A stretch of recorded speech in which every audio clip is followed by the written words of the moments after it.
Sim, você já vem, essa preocupação sua e essa sua atuação, né? A gente tem notícia de um trabalho orientado recentemente por você, lá no Pico do Frazão, onde foram identificadas coisas que eu acho que talvez nem vocês imaginassem, né? Eu sei que você ainda não publicou todos esses resultados, né? Mas assim, de uma forma leiga, né? Eu queria que você descrevesse um pouquinho como é esse trabalho, né? E dissesse se efetivamente, se na sua opinião, se houvesse a possibilidade de que mais áreas fossem cobertas com trabalho desse tipo, se seria um ganho para não ter que ficar no Davi e Golias. Então, a Serra do Frazão, falando aí para o pessoal de Antônio Pereira, né, pode ficar muito orgulhoso dessa serra que tem lá, porque realmente é um lugar muito especial, assim.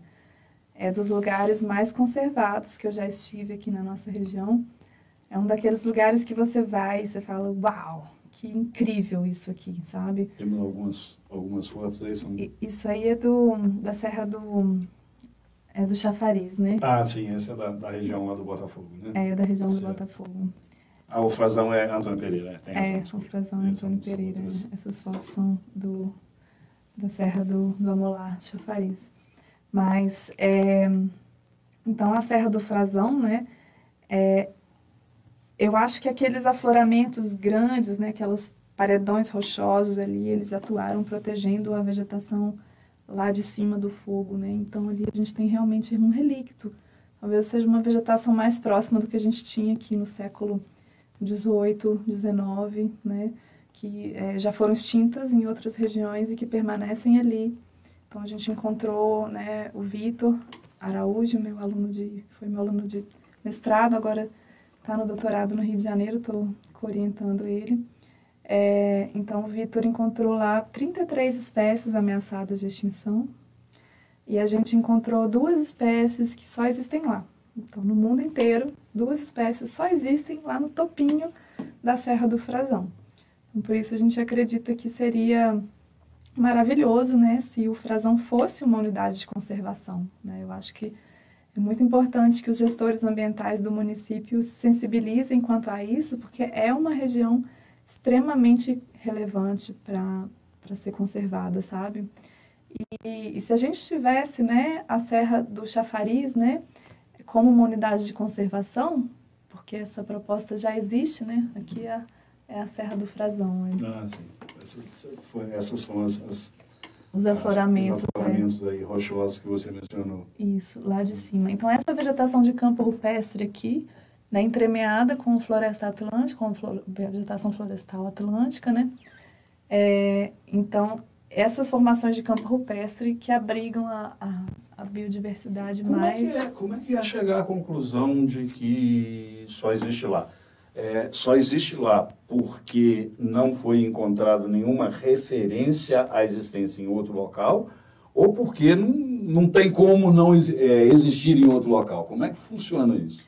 Excelente pergunta, Luiz. Então, como é que se prova que uma planta existe num determinado lugar, né? Como é que se prova que uma caverna existe num determinado lugar? Você vai lá, fotografa. Você vai lá ver, marca um ponto, a caverna não sai de lá. Né?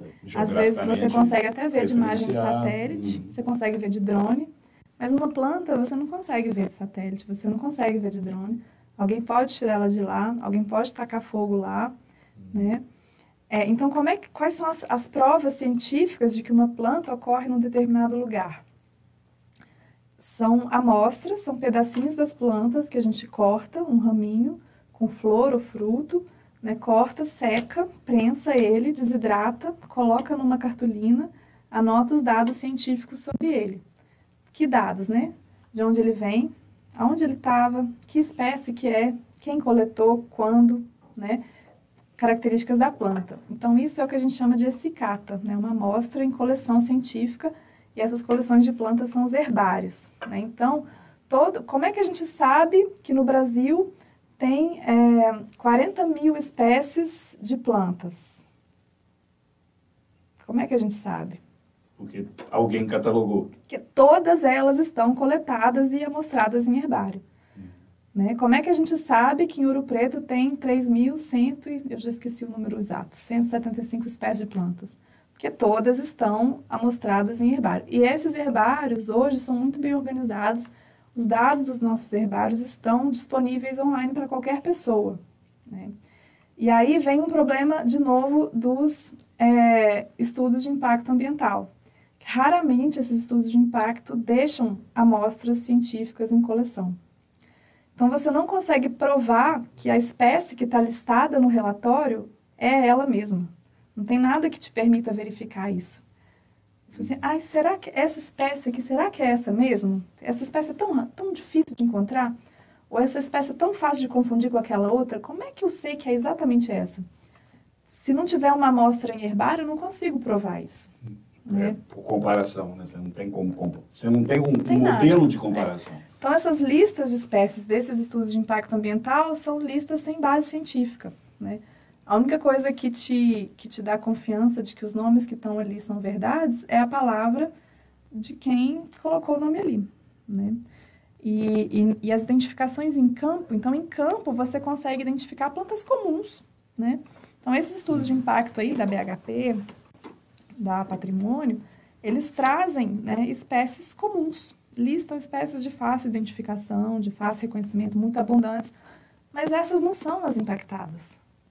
É um estudo de impacto que não traz as espécies impactadas.